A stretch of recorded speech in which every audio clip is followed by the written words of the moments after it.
Bueno, ahora sí ya empezamos la grabación, así que volvemos a plantear la duda y la respuesta. Me estabas preguntando por lo que es el foro de la clase 3, donde tiene que ver con la lectura del texto de Lidia Rodríguez y las preguntas son dos. ¿Cuáles son los diferentes posicionamientos y formas de significar la educación popular y qué concepciones de mujer, hombre, conocimiento, sociedad tienen estas diferentes posiciones? Bueno, ahí partimos de entender, hay dos posiciones, ¿sí? O por lo menos nos interesan que hay dos Sí, posiciones muy fuertes en términos de lo que plantea la Lidia Rodríguez, ¿no? Una idea que es la hegemónica, la que se constituyó como hegemónica en la escuela, sobre todo en el sistema educativo, que sería la perspectiva liberal de la educación popular. Y por otro lado está la perspectiva más crítica, más emancipadora, que sería justamente la perspectiva latinoamericana de la educación popular o una educación popular latinoamericana, ¿no?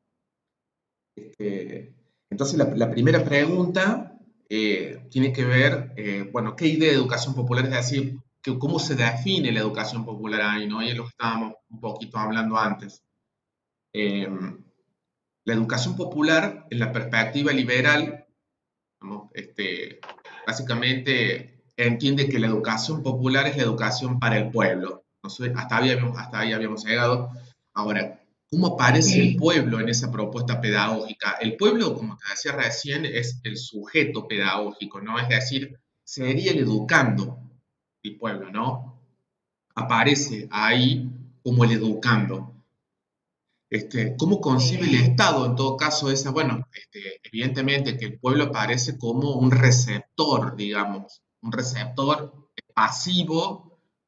Quienes saben lo que el pueblo necesita, en este caso sería la administración pública, el Estado, es el que está encargado de darle al pueblo los saberes que considera que son valiosos justamente para este pueblo. Con lo cual, esa tradición liberal de la educación popular como tiene una casi equivalencia, no una equivalencia directa, pero tiene mucha equivalencia con lo que nosotros reconocemos como la escuela pública, ¿no? O sea, como el sistema educativo, y es lo que hablamos de que eso tiene que ver con el normalismo. O sea, esa es la educación popular, liberal, positivista, bancaria, asistencialista. Pero bueno, no es el único, digamos, esa tradición también va a tener algún otro tipo de, me parece a mí, de repercusión en la historia nuestra argentina, pero ya no así, digamos, ¿no? Pero bueno, uno podría decir que el peronismo pensó al pueblo también en términos paternalistas, ¿no? Es decir, es Perón, es el gobierno peronista, el gobierno peronista entiende el pueblo, entiende sus necesidades y obra para satisfacerlas. Con lo cual también aparece una configuración del pueblo que es una posición eh, muy pasiva, receptora, es decir, bancaria, ¿no? Fíjate, ya hablamos, ahí estamos hablando. Hola chicas, ¿cómo están? Buenas tardes. Empezamos a hablar porque ya empecé la grabación de la clase hace un ratito, así que eh, Mariela me estaba preguntando sobre el foro de la clase 3 que estaba medio complicado, no lo entendía, entonces estamos hablando sobre eso, ¿no? Que se trata de la lectura del texto de Lidia Rodríguez y que, bueno, ahí lo que nos interesa es poder debatir y confrontar lo que sería una perspectiva de la educación popular latinoamericanista con la perspectiva liberal sarmientina, digamos. Ahí aparecen como los dos inicios. Ese es el debate fundacional de la educación popular. Digamos, el debate, una educación para la dominación o una educación para la emancipación. La educación para la dominación o la educación para la domesticación está representada en la figura de Sarmiento y es, en todo caso, la que triunfa como perspectiva dominante hasta hoy de la educación. Y en el otro lado, como esta perspectiva, como el surgimiento o el inicio de la perspectiva crítica latinoamericana, está Simón Rodríguez. Simón Rodríguez parte, o en todo caso empieza a escribir sobre un proyecto educativo liberador, emancipatorio y desde una idea que es que Latinoamérica tiene que hacer su propio camino y no copiar lo que ha hecho Europa sobre todo, ¿no? Me parece una idea muy interesante que plantea Simón Rodríguez con respecto a eso, ¿no? De que Simón Rodríguez entiende que Europa está en decadencia y que su desarrollo no es un desarrollo como lo veía, por ejemplo, Sarmiento Valverde. Para Simón Rodríguez, el desarrollo europeo es un desarrollo totalmente, digamos, configurado como un amontonamiento, diría él. Y bueno, lo que rescata también y lo que propone es que hay que hacer un proyecto o proyectos de naciones que recuperen los saberes, recuperen las culturas propias de Latinoamérica, ¿no? O sea, sobre todo la cuestión ancestral. Así que ahí tenemos dos proyectos muy, pero muy antagónicos, ¿no? Y bueno, en esto la pregunta va dirigida básicamente recuperar la categoría de situación educativa que veíamos en primer año en pedagogía, ¿se acuerdan? Es decir, esto de ver cómo concibe a los niños y a las niñas, a los adultos, bueno, cómo se concibe a los educandos, cuál es el lugar del profesor o la profesora, cuál es el lugar del saber, cuál es la finalidad educativa de esa corriente. A eso está orientado el foro de la clase 3, ¿no? Y recién hablando con Mariela, yo le decía, bueno, a ver, la perspectiva liberal de la educación popular está representada en la figura de Sarmiento y sobre todo tiene que ver con el normalismo. Así que ustedes tienen que hacer esa recuperación porque lo hemos trabajado el primer año. Bueno, no todas, pero me parece a mí que sí, ¿no? Todas pasaron, estuvieron primero conmigo en pedagogía. Bueno, ahí Sí.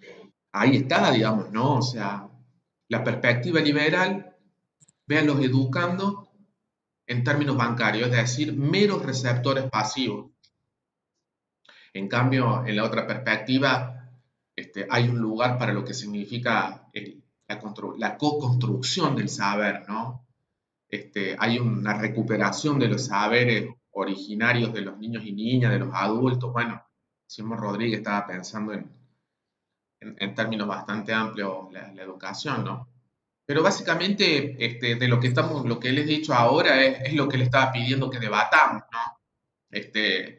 Cómo esas cuestiones se enfrentan, digamos, es el debate fundacional de la educación popular y de la educación general en Latinoamérica, es decir, la educación para la liberación, para hablar más en términos latinoamericanistas y no tan eurocéntricos, porque emancipación es un concepto que últimamente el pensamiento crítico latinoamericano viene cuestionando mucho, digamos, en términos de diálogo, y propone el concepto de liberación, que es un concepto acuñado por la teoría crítica latinoamericana, como después lo vamos a ver, ¿no? Pero como la teología de la liberación, el pensamiento decolonial, ellos hablan de liberación y la teoría decolonial plantea la idea de liberación y no solamente de emancipación, porque la emancipación es un concepto pensado en una realidad, digamos, diferente a las latinoamericanas, ¿no? Bueno, pero lo usamos también como sinónimo, o sea, haciendo esa salvedad, la usamos como sinónimo, ¿saben? Pero bueno, en lo que está claro también es que la perspectiva liberal de la educación popular, digamos, ¿por qué la estudiamos? Porque sigue siendo el sentido común de aquellos que no conocen qué es la educación popular ni siquiera mínimamente. Les cuento, hace un par de años atrás estábamos en una reunión de profes del TRETEL y estábamos trabajando en ese momento, había una intencionalidad de que, de que los profes abrazaran más fuertemente la idea de la educación popular para que tuviera más sentido algunos trabajos que se hacen, cosa que tuvimos que abandonar porque es muy difícil. Pero bueno, recuerdo a 3 o 4 profesores y profesoras que acordaron, digamos, que en esto de recuperar qué ideas tenían sobre la educación popular, lo que salió es que ellos entendían que la educación popular es la educación para el pueblo. Y esa idea es tramposa, porque eso es lo que propone el pensamiento liberal. ¿Qué es el pueblo? Como la primera discusión. Salúdalo, no sé quién es, pero está todo bien, digamos. Eh, bueno, pero saben que no pasa nada, chicas, cada una está en su casa, estoy en mi casa, más vale esto, digamos, no es lo mismo, así que no hay ningún problema. Bueno, tienen una clase personalizada casi, así que aprovechemos también para que se saquen las dudas de todo lo que... Pero bueno, yo creo que el sentido liberal de la educación popular sigue siendo muy fuerte. Digamos, creer que la educación popular es la educación del pueblo, es decir, la escuela solamente.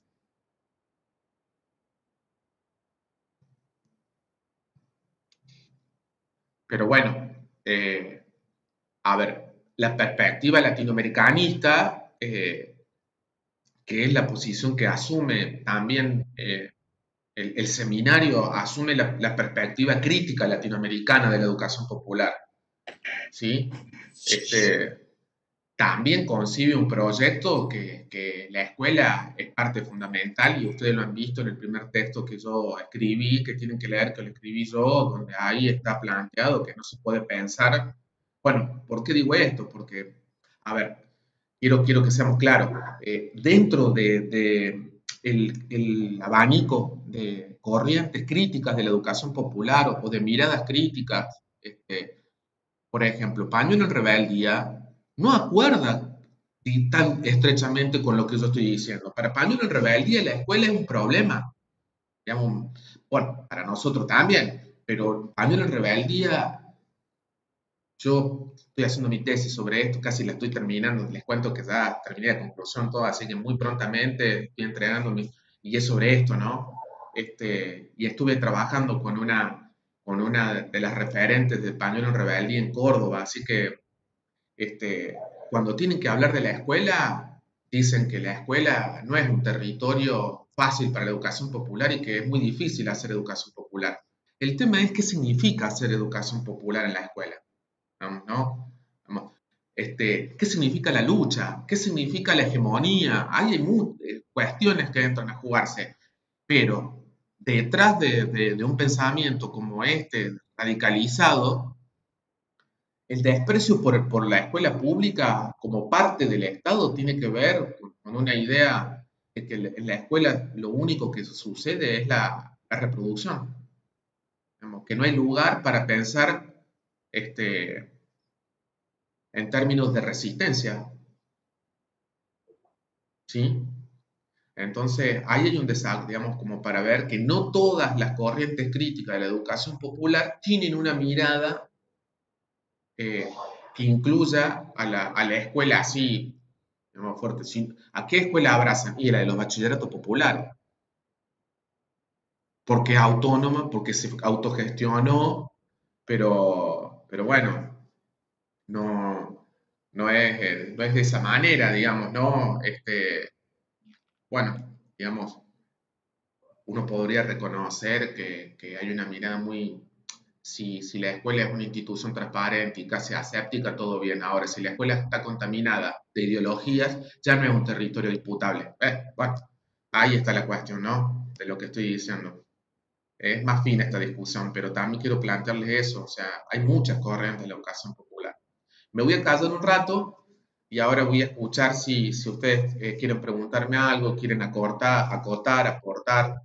Así que, Una pregunta. Eso es lo que viene hablando la autora Lidia Rodríguez cuando dice que el sujeto pedagógico, o sea, la educación popular, hace como una comparación, digamos, de los conocimientos, los saberes, lo político, lo común, que hay un cuadro ahí. sí, Y va comparando como la educación popular, que se piensa que es para los sectores, digamos, pobres, ¿no es cierto?, populares, y después hace como la educación popular alternativa, que dice que es para todo. ¿A eso es de lo que usted está hablando? sí. Sí. Ya. Yo desde de las perspectivas que se plantea, yo Sí. digamos, yo me ubico en la perspectiva latinoamericana, Ya. ¿sí? O sea, como oprimido. Bueno, digamos, sabemos que es todo el legado freiriano, digamos, está bien, o sea, pero yo hay desacuerdo con Lidia Rodríguez, por esto mismo que le estoy diciendo, ¿no? Para mí la educación popular comienza mucho antes del pensamiento freiriano. Empieza Mm. en el siglo, fines del siglo XVIII, si quieren, bien en el siglo XVIII. Entonces, digamos, por eso soy latinoamericanista, digo, ¿no? Para mí, Simón Rodríguez, y lo digo en el texto que escribo también, que yo escribí, que leyeron el primero que vi, que Paola, que vos hiciste una intervención, ahora sí basada en el texto que yo escribí. Digamos, ¿no? Porque me Que porfía, ahí habla de Simón y de Sarmiento, que es lo mismo, o sea, también habla Lidia Rodríguez. claro, el planteo O sea, que ella también, empieza también como diciendo que empieza desde antes con Simón Rodríguez, cuando viene hablando, que hace, bueno, hace un proceso ay, no me entiendo ni mi letra. Bueno, de la lógica bueno, de lógica emancipatoria con base filosófica en el positivismo, dice. sí. Mi educación para el poder. Lo escribí anoche a la madrugada, por eso no me entiendo ni mi letra, perdón. Claro. Esa es la hora que podés estudiar, digamos, a la noche. Sí, lo que pasa es que yo de noche trabajo, entonces es mi Ah, hora, ¿en qué es estás mi... trabajando, Paola?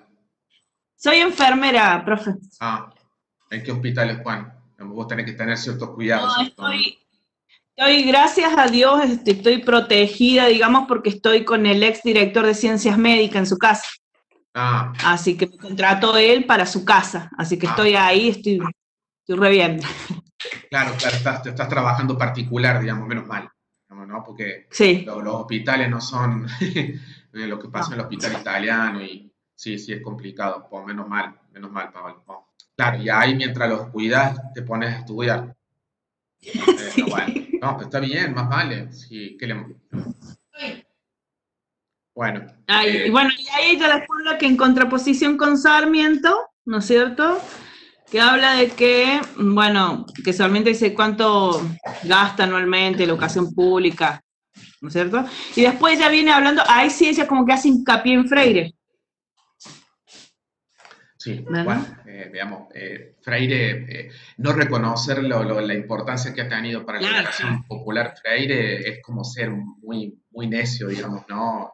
Sí. Este, así que sí, sí, sí, Freire bueno, es uno de los momentos donde la educación popular hace un salto cualitativo impresionante que en la década del 60 y 70, digamos, ¿no? O sea, en esa época, y no solamente por Freire, también hay que entender eso, ¿no? Porque Freire no es un repollo que surgió solo, sino que tiene que ver con todo un contexto histórico de América Latina donde digamos, no podemos dejar de ver, de recuperar todo el trabajo de base que hacía, sobre todo eh, el, el movimiento de los curas tercermundistas, la iglesia por la opción de los pobres, o sea, la iglesia en ese momento hay todo un movimiento de la iglesia que hace toda una resignificación también, ¿no? De lo que significa la Biblia y la obra de Dios. Y bueno, o sea, evidentemente que algunos se llegan hasta radicalizar digamos, que son padres que se alzan en armas en América Latina, ¿no?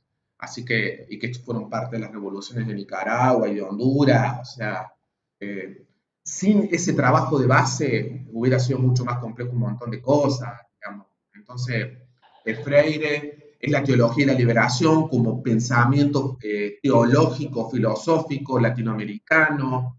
Este, son determinados movimientos sociales que se empiezan a configurar, es la lucha política de muchos partidos de izquierda, no de todos, porque acá también hay que hacer, digamos, hay que partir agua, digamos, hasta el día de hoy los pensamientos trotskistas son muy reacios a incorporar a Freire, por ejemplo, ¿no? Digamos, pero bueno, o sea, uno lo entiende ¿por qué? Porque Freire es un sujeto híbrido, digamos, en ese sentido. Es mestizo. Y yo soy mestizo. Latinoamérica es mestiza. Entonces, digamos, no puede ser, digamos, Freire nunca pensó la idea de el proletariado como una clase social bien distinta. No, no, o sea, hablamos, por eso se habla de pueblo en la educación popular, aunque no deja de ser un concepto opaco, o sea, no vale, ¿no? Pero lo popular los anarquistas tenían más, eran más de hablar de pueblo, digamos, ¿no? En sentido, el anarquismo sí plantea la idea de pueblo, pero bueno, tiene otras cosas que son modernas, ¿no? Acá hay muchas discusiones anudadas, pero bueno, Pedagogía del oprimido, un libro que habría que leer, todo el mundo tendría que leerlo que le interesa el pensamiento crítico.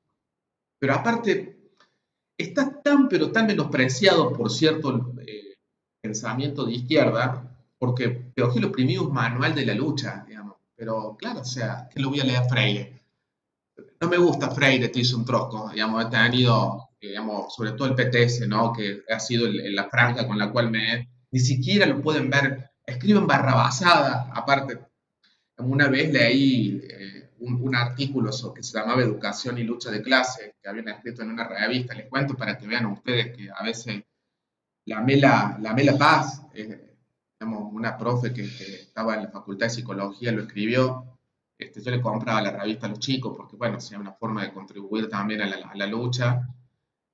Y en ese artículo, tenía muchos problemas, verdaderamente, si yo le dije, loco, habría que estudiar más o habría que ser más respetuoso de la pedagogía para escribir esto, le digo, sinceramente hay tanto desconocimiento en esta escritura, pero a Freire lo ubicaba con John Dewey, con John Dewey, el pedagogo estadounidense, y lo denominaba escuela novista Freire. Eso para mí, ¿verdad? Es un doble insulto, digamos, ¿no? El gran insulto de esto es no saber y hablar sin saber. Claro. Así no se puede. Andá y léelo a Freire y en todo caso, si después vos encontrás los argumentos para decir que Freire es escuela novista, está bien. Pero si me vas a escribir a mí me vas a venir a decir que Freire es escuela novista, no, por favor. Eso es un desastre y esas cosas circulan. Entonces, bueno, digamos, Freire es un pensador mestizo, como es toda la teología y la liberación, ¿no? O el pensamiento de la filosofía y la liberación. Pero bueno, hoy he encontrado en América Latina un momento mucho más interesante. Hoy la filosofía y la liberación tiene mucha más fuerza que perdió fuerza y hoy la vuelve a recuperar, ¿no? Digamos, no es que yo siempre haya pensado así también, ¿no? Yo era más también de una línea, me formé en el marxismo duro, así que, digamos, me costó mucho desaprender eso. Pero yo empecé con la línea más dura del materialismo histórico. Me formé con una profe en esa línea y después tuve que, pero bueno, ella también me enseñó la educación latinoamericana y me enseñó bien la educación latinoamericana. Por eso siempre me sentí latinoamericano en ese sentido. Pero tuve que desaprender bastante para llegar.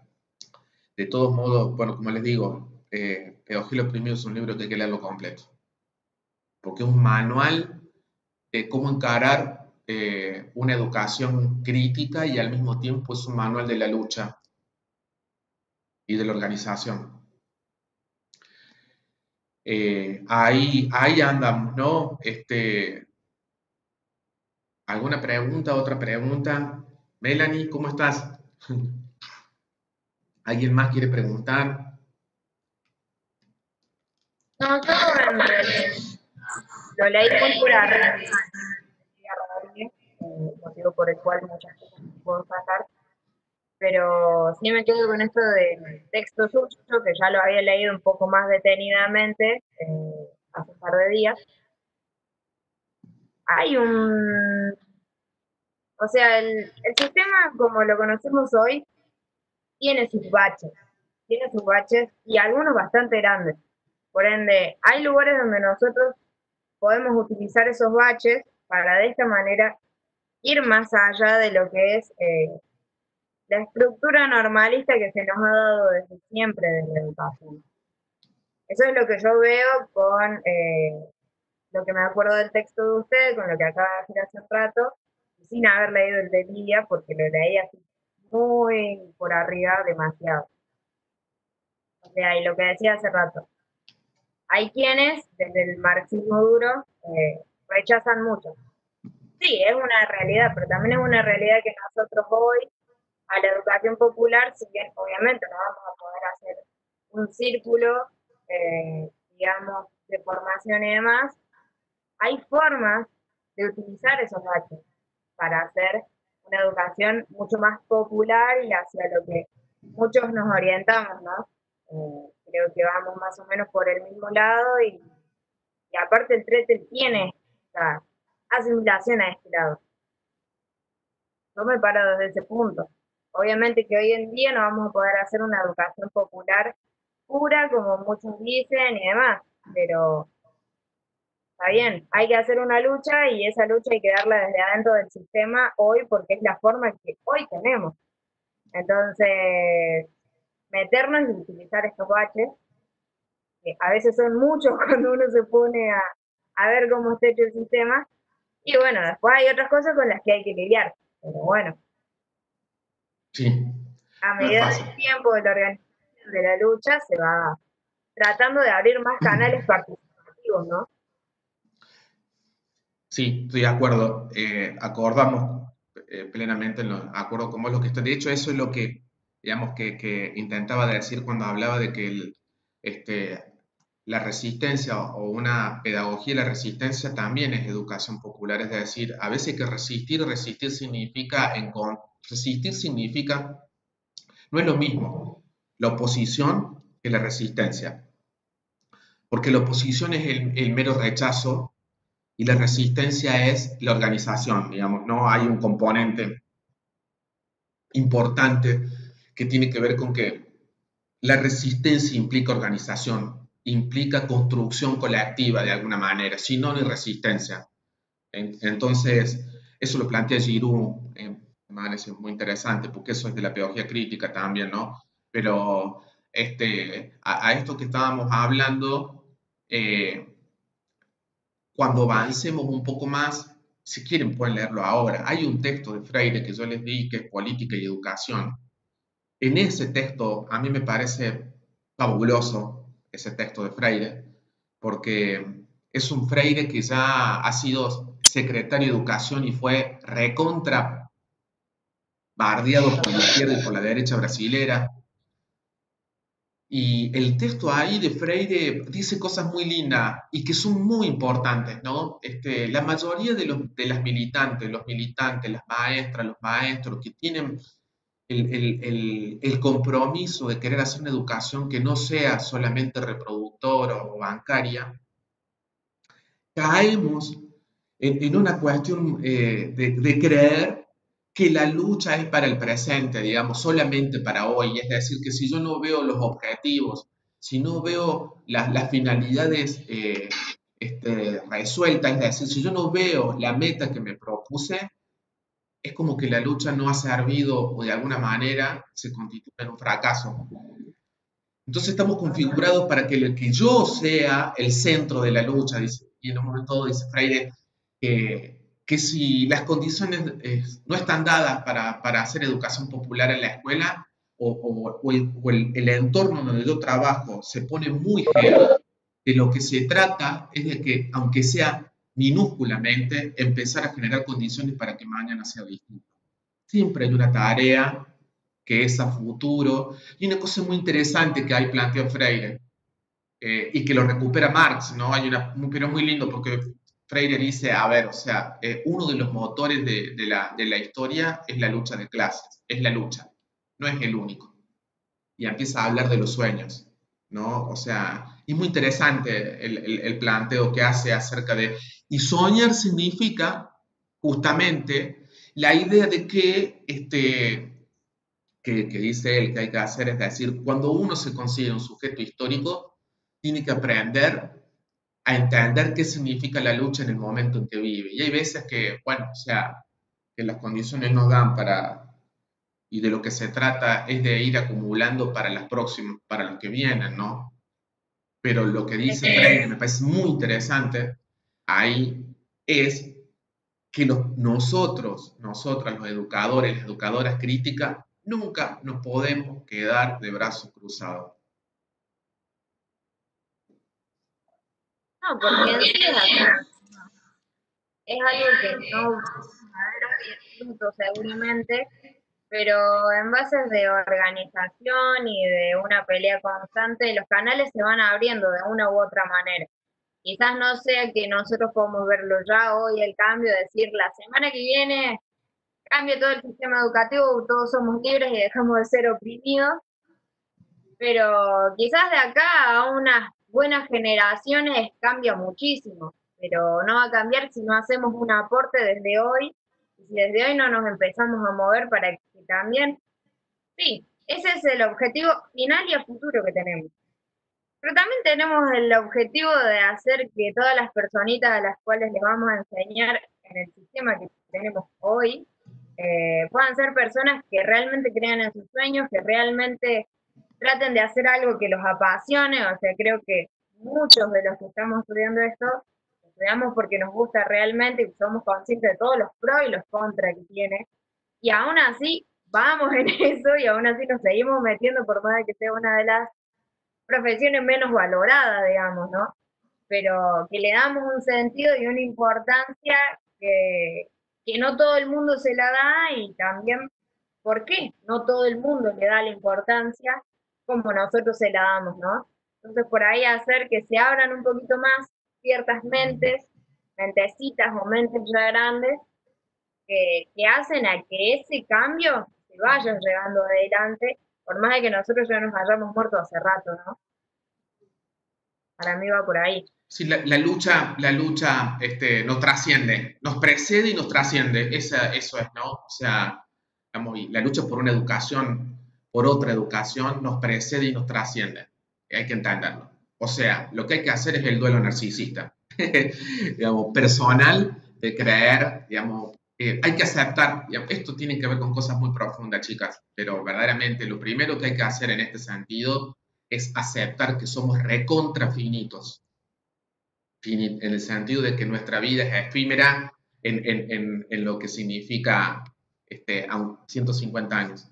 Entonces, si uno se cuadra para la lucha o para cambiar la educación o para hacer una educación mucho más crítica, en el sentido de que sea una educación que respete a los niños y las niñas, por lo menos, digo, ¿no?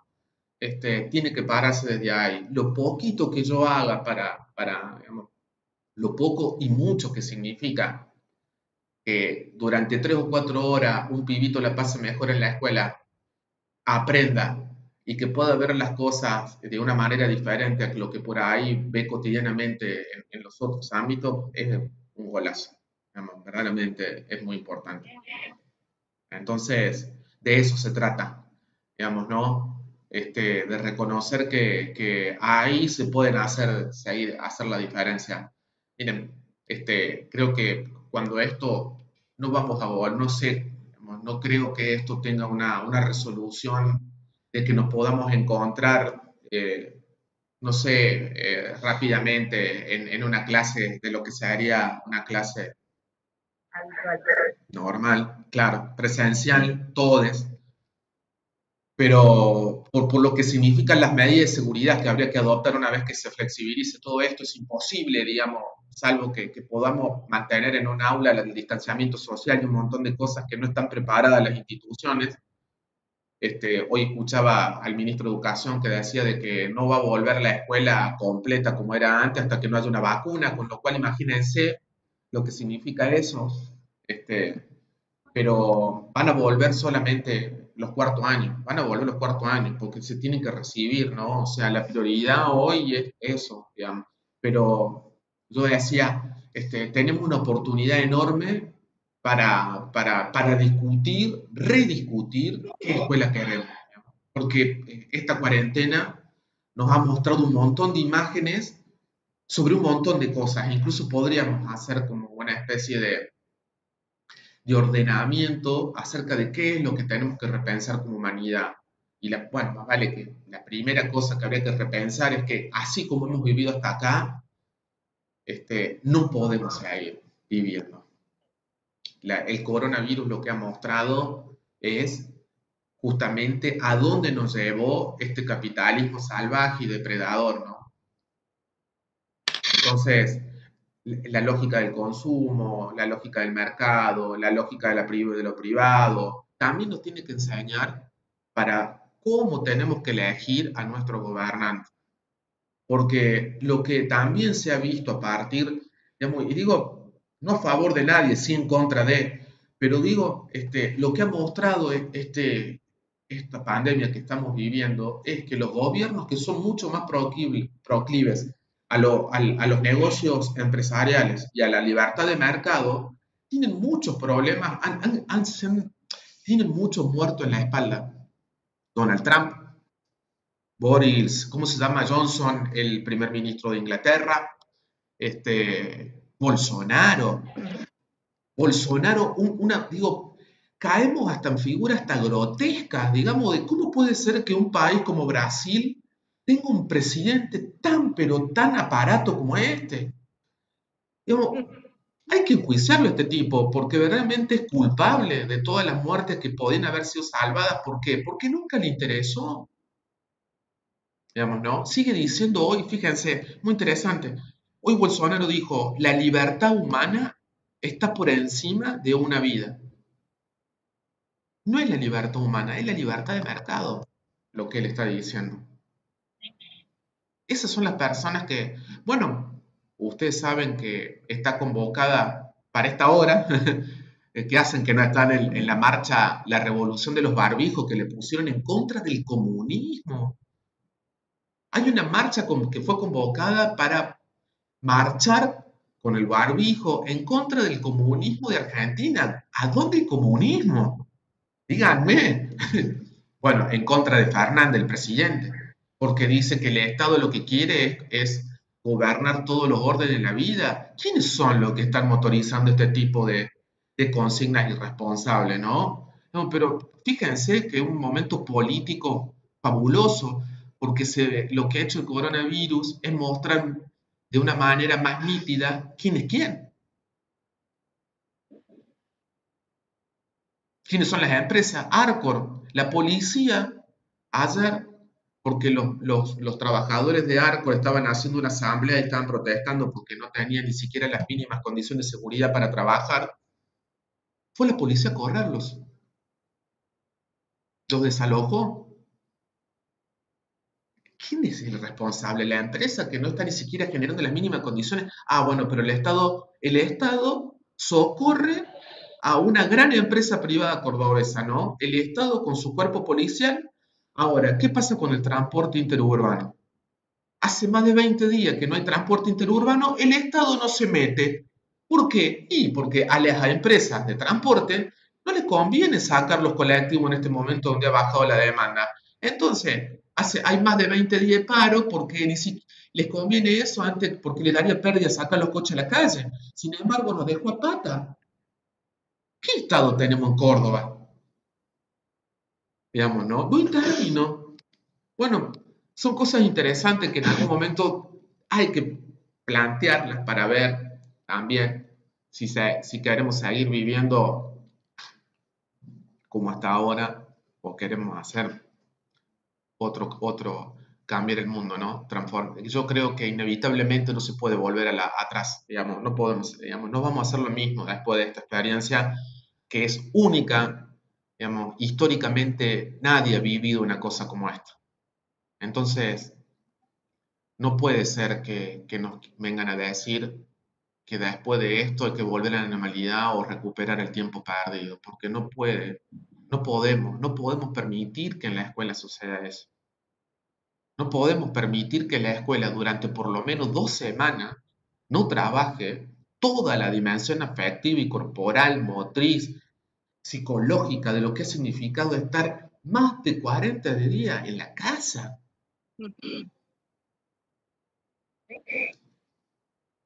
Sí, eso es lo que nos invitaron a una conferencia de Tonucci que se hizo en vivo y lo pudimos ver. Y bueno, que él planteaba esto, ¿no? También, del encierro y de darle un respiro a esos niños. Él planteaba de darle, después de la cuarentena, el primer día dárselos libres a los chicos, para que salgan, para que Obvio. estén con sus amigos, porque han perdido todo, han perdido eso y lo necesitan. Totalmente, totalmente. Mirá, Mariela o Eugenia, ¿cómo te gusta más que te digan? Pues ya ni me acuerdo, digamos, cómo te decíamos, pero ¿Cómo? ¿cómo te ¿Cómo? gusta, Mariela o Eugenia? Como quiera.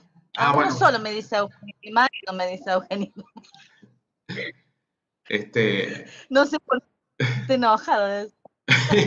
viste que siempre te dicen el nombre que no te gusta cuando se enoja tu pareja, es cierto, Ah, digamos, o el nombre completo, ¿no? Sí.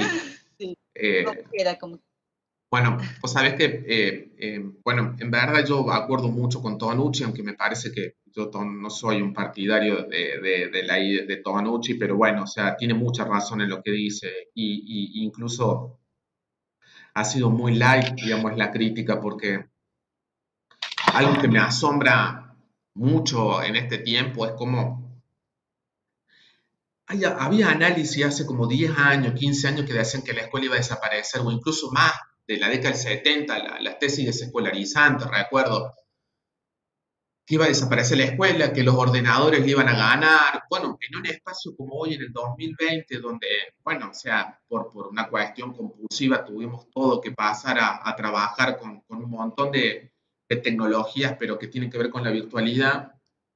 Algo de lo más loco que está sucediendo es que la lógica de la escuela, pero la lógica más instrumental de la educación bancaria, ha colonizado hasta la casa. Digamos, y eso hay que denunciarlo, porque tanto en la primaria como en la secundaria, la mayoría de los profesores con muchos problemas para trabajar tecnológicamente, lo único que hacen es dar actividades. Eso no es enseñar. Eso no es enseñar. Tenemos que poner a pensar, darle actividades a los pibes y a las pibas para que la hagan el mismo día y la manden. No es enseñar.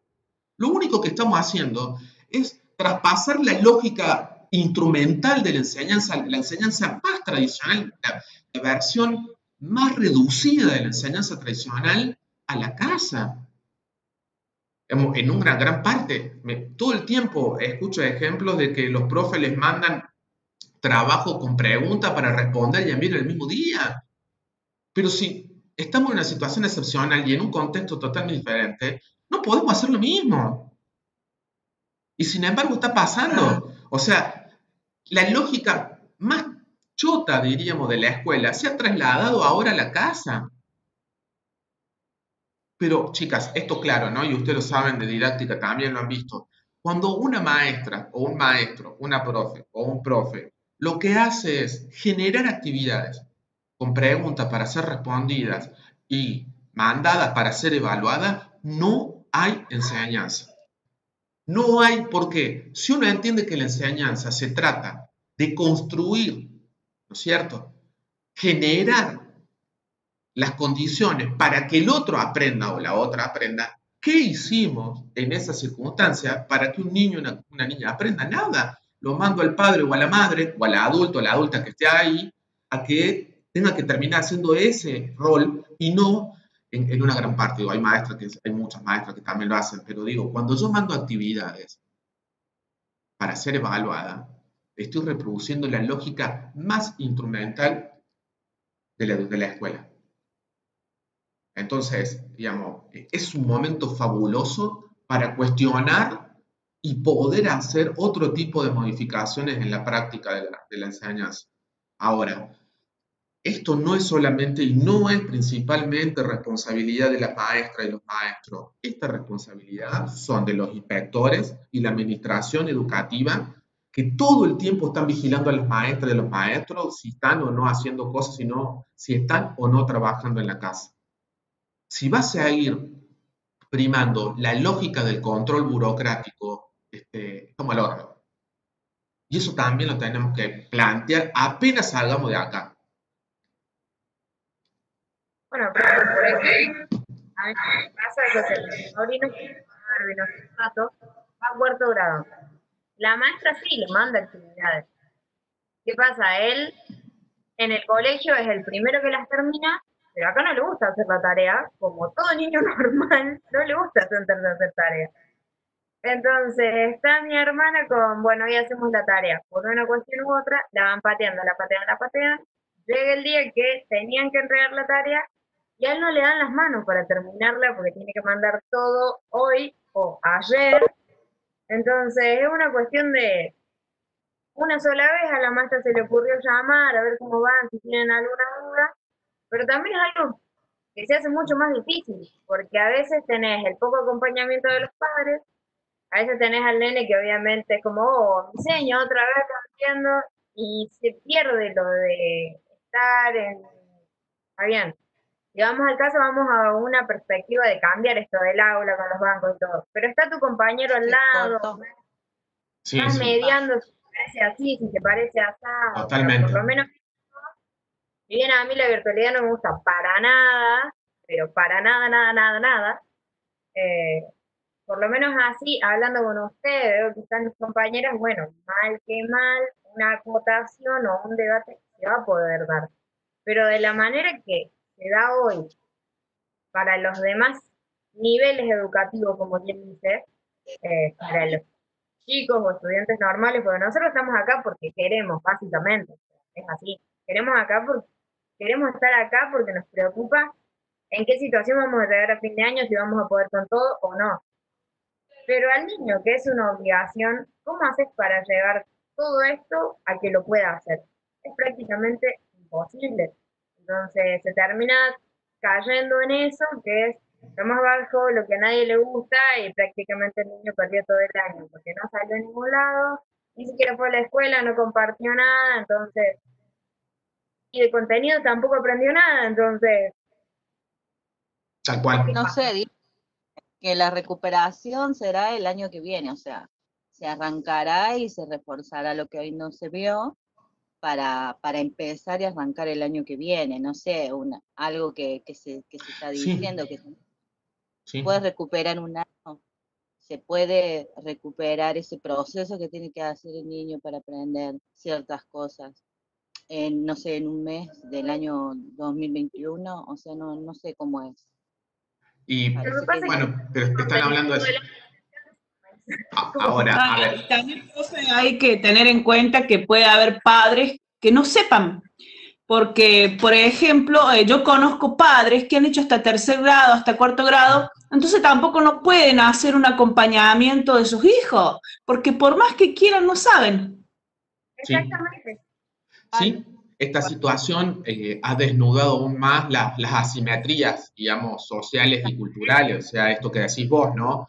O sea, una familia, digamos, con padres, digamos, con la madre y el padre, o adultos que hayan terminado el secundario o que hayan hecho un número alto de grados en el secundario, tiene una condición diferente a aquel que no terminó la primaria, y hay mucho, o sea, entonces,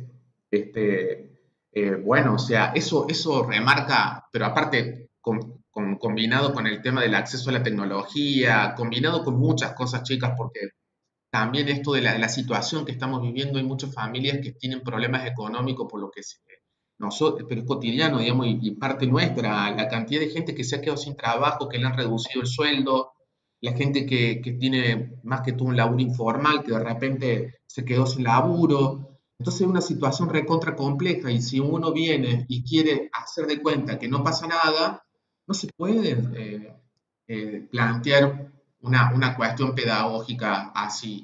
Y creo yo que hasta el ministro ha sido mucho más claro que por ahí, que muchos maestros y maestras, ¿no? De hecho, a mí me parece que él Trota, es un tipo que yo lo respeto mucho, digamos, ¿no? Porque es un tipo del palo, digamos. Es un latinoamericanista, es rector de una universidad obrera, digamos, no es un loco que teníamos antes, digamos. Es un tipo que yo lo respeto, o sea, porque sé que viene de otro lugar. Si él está diciendo que este es un momento para hacer procesos de evaluación que significan acompañamiento y no calificación, y de repente vos te encontrás en mi profesorado, en otro profesorado, en la escuela secundaria, que los profes están evaluando y saben que no pueden hacerlo, que están calificando y no se puede hacer. Y lo están haciendo.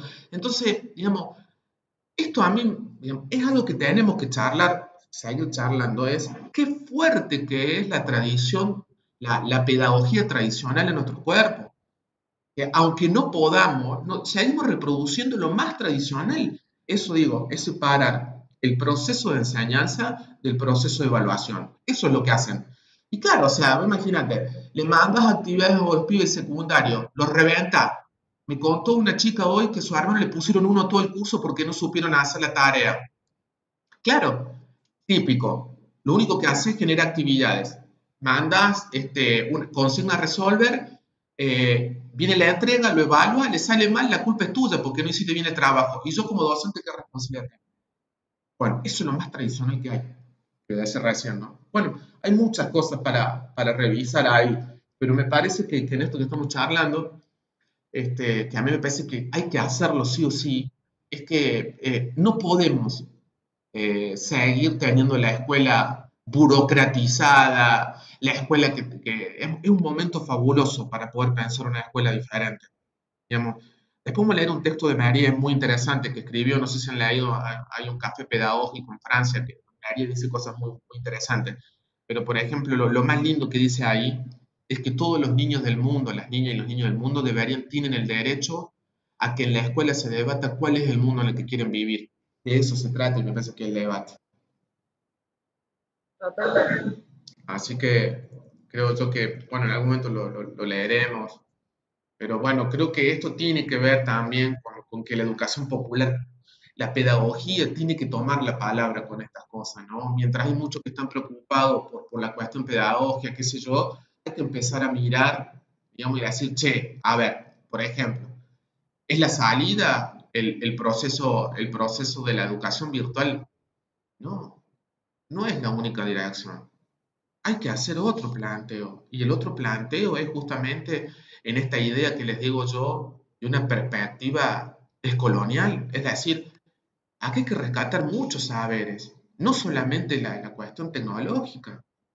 Los saberes de los sectores populares que están resistiendo esta pandemia colectivamente, se organizan, de la gente que sale a ayudar solidariamente a otro, a otra, de la gente que ha decidido hacerle las compras a los abuelos que no pueden salir, digamos, de toda esa gente, esos saberes tienen que ser la configuración de lo que queremos para el futuro.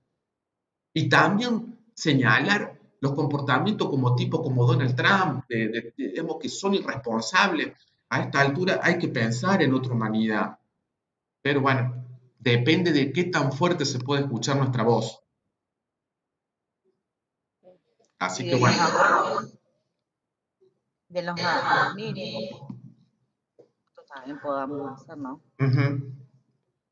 Bueno, chicas, si Bueno. tienen alguna consulta, si no, vamos cerrando. La clase que viene, vamos a trabajar, vamos a trabajar vamos a volver a recuperar a Lidia Rodríguez y le vamos a sumar el texto de Sisman. Así hacemos ahí. Así que si pueden traer una lectura más o menos realizada para que debatamos y podamos cerrar con construir esta parte, sería genial, ¿sí? Rodríguez, ¿qué más dijo, profe? Sisman, son los dos capítulos del mismo libro, están en el mismo texto, así que quédense tranca. En el texto de Lidia Rodríguez tienen el capítulo de ella y el de Sisman.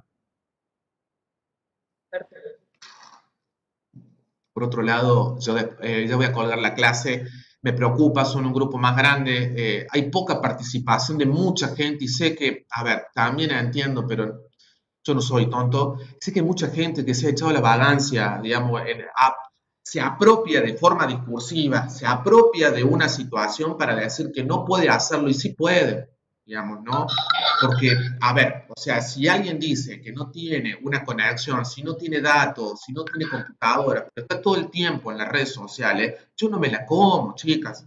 Y hay un montón de gente que está faltando acá y no quiere estar. Y eso también lo voy a tener en cuenta a la hora de que volvamos a la normalidad, porque significa un sacrificio para todos estar acá. Y también les agradezco a ustedes, la verdad, porque es muy feo para mí también y para todas las profes y los profes, de repente no encontrar el espejo que significa estar trabajando con alguien del otro lado. Entonces un poco de solidaridad también. O sea, la solidaridad de decir, che, yo soy profe, pero sin usted no soy nada. ¿Me entienden? Y bueno, sé que hay gente que no le interesa, o sea, que aprovechó esta situación para ganar partido y hacer cualquiera. Bueno, se sabe. Entonces me molesta un poco esas actitudes. Y encima, si creo que tengo un pensamiento crítico, me hago que soy el crítico y de repente tengo este tipo de actitudes. El primer, digamos, a ver, ¿quién es el enemigo? ¿Yo soy el enemigo que soy profe? ¿O el enemigo es vos? También hay que definir eso. Hay que ser solidario, solidaria en estas situaciones. Y yo soy un compañero, compañera de ustedes.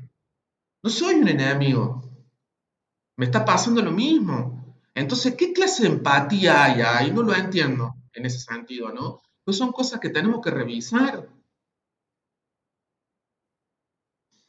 Digo, me preocupa mucho porque son muchas y no están participando, no están acá, no están en los foros. Y sé que hay mucha gente que la está pasando mal también, o sea, pero no creo que sea. Esta mañana tuve una clase con los chicos del otro profesorado y estábamos charlando un poco de lo que les pasaba. Chicos, es durísimo, pero es durísimo lo que está pasando.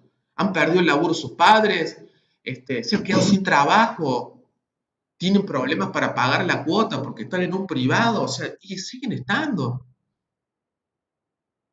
Entonces, de eso se trata. Sí. Profe, también algo que hay que tener en cuenta es, primero obviamente a nadie le gusta la virtualidad y a mí estoy como recién queriendo entrar en la virtualidad, pero no me gusta, no la acepto, no nada. Con su materia en el aula todavía no me logré entender, no puedo entrar, hago la presentación que ya la mandé y de ahí no me deja pasar nunca más. Pero aparte de eso, es como yo le decía a ustedes, nosotros estamos acá queremos, porque queremos y porque nos importa. Ahora, no todo el mundo tiene la misma noción o la misma forma de percibir lo que está haciendo. Hay muchas personas, porque me acuerdo yo cuando hice el ingreso, un montón de chicas, porque la gran mayoría eran chicas, decían, ¿y vos por qué querés estudiar el profesorado? ¿Qué fue lo que te gustó y demás? Que se acuerda que es una de las grandes preguntas del ingreso. Y muchas personas respondieron, y porque es un trabajo fijo y porque me va a dar la posibilidad, digamos, de tener algo estable. Creo que si bien muchos hemos cambiado y bueno, yo siempre entré con la misma postura, ¿no? He visto muchas personas que han cambiado eso, pero también he visto personas que no y que siguen pensando absolutamente lo mismo. Bueno, Entonces, eso Melanie, también pero y a la es válido. Yo creo que, ya, prefiero toda la vida que estudien para ser maestra y no policía, más vale, ¿no? Digamos, pero a mí me parece que justamente que es válido, digamos, es un sueldo fijo, es una obra social, es una jubilación. Yo también lo veo, ¿eh? O sea, no es que uno, porque si no caemos en lo vocacional, digamos, yo creo que es el válido. interés Pero asimismo, como vos de decís, si yo considero que ser maestro es un trabajo decente, digno, con una remuneración y una seguridad importante, le tengo que poner la onda porque me estoy preparando para laburar. O sea, asimismo le tengo que poner onda a la formación, ¿no? Eso no quita que no le ponga onda, todo lo contrario, eso quiero decir, ¿no? Que aquella persona que elige porque va a hacer un trabajo con cierta dignidad, bueno, ponele pila, porque eso es lo que elegiste para laburar, ¿viste? Pero bueno, lo vamos a seguir charlando y digo, ya que para las que no pueden ingresar, porque también eso, para las que no puedan ingresar al aula virtual, en la clase que vamos a colgar y que se la voy a compartir por el grupo, se la comparto a Soledad, que se la comparte al grupo de WhatsApp, ya está digamos, también esto, y escríbanle a sus compas y le digan, a ver, lo que hay para la semana que viene es trabajar. Tenemos que tener leído, ya muy apuntado, el texto de Lidia Rodríguez y de Sisman, ¿sí? Para trabajar ya qué significa educación popular un poquito más complejamente. Si no pueden estar acá y no pueden estar en el aula virtual, pueden pasarle a una compañera su trabajo para que lo comparta, me lo pueden mandar por mail. Hay muchas opciones. Hay muchas opciones. Solamente hay que tener un poquito de vibra para hacerlo. En ese sentido, ¿no tengo datos? Bueno, bueno, la mayoría de las empresas tienen WhatsApp gratis, eso lo sabe todo el mundo. Entonces, ¿qué hago? Le mando por un WhatsApp un audio a mi compañera diciéndole lo que me pareció una lectura y me lo puede compartir. O me puede pasar un texto. O incluso puedo ver hasta la clase. Porque una vez que, que ese video de YouTube está compartido en WhatsApp, no consume datos. Entonces, digamos, no me va la idea de que no hay forma, digamos, de no tener acceso. También entiendo, más vale, pero a ver, o sea, pero al mismo tiempo, si estás todo el tiempo en las redes, ¿quién te cree?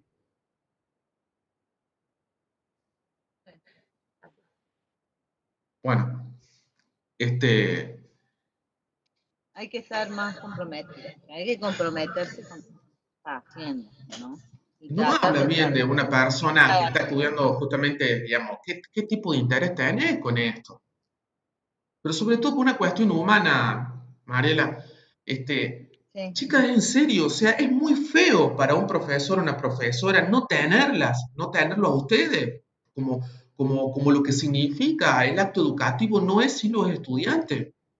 Entonces, la empatía es lo primero también, ¿no? O sea, en esto y yo entiendo que están pasando por un montón de situaciones, de hecho, me preocupa y me preocupa mucho ver que hay un 25% teniendo clase conmigo.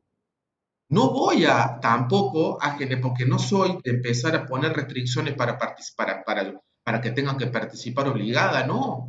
Pero a esta altura, digamos, si yo quiero estar de alguna manera en el seminario, sí puedo estarlo. Esta mañana había una piba que estaba en la casa del novio, se va todos los días que tiene clase virtual al novio, que hay 3 cuadras, rompe la cuarentena, va a la casa del novio a tener clase y vuelve. O sea, digamos, y un gesto. Perdió su laburo. O sea, nadie de nosotros es el único que le están pasando cosas heavy. Bueno, yo, la verdad que todavía no, pero digamos, porque el recorte de sueldo está ahí, no sabemos, pero yo sé que pasan muchas cosas, pero también sé que este espacio, yo lo entiendo como un espacio catártico de acompañamiento, de cuidado. Este es un momento para acompañarse. Hay que sostenerse. Bueno, chicas, les mando un abrazo grande, gracias por estar. Bueno, gracias, profe. Después les Quería decir que no solamente en su clase. Recién mi hija me estaba diciendo que en una de las clases son 2 solamente. Ella y otra compañera más. Pobre profesora. ahí está tú. Mira vos, bueno, bueno, esperemos que para la próxima seamos más, pero si no, bueno, ya saben lo que tienen que hacer, ya les voy a compartir la clase. Está en esto, ¿no? De pensar que grabamos la clase para que la gente que no tiene acceso tiene ahí el material. Es más, miren, la clase que viene, la gente que lo pueda ver, digamos, lo vea diferido, puede plantear dudas y las recuperamos la clase que viene, ¿sí? O sea, también podemos hacer así. Así que bueno, chicas, buen fin de. Les mando un abrazo grande y nos vemos el jueves que viene a la misma hora. Nos vemos el jueves que viene. Vale, gracias. Hasta luego. Gracias, chao. ¿Cómo salgo? ¿Cómo salgo?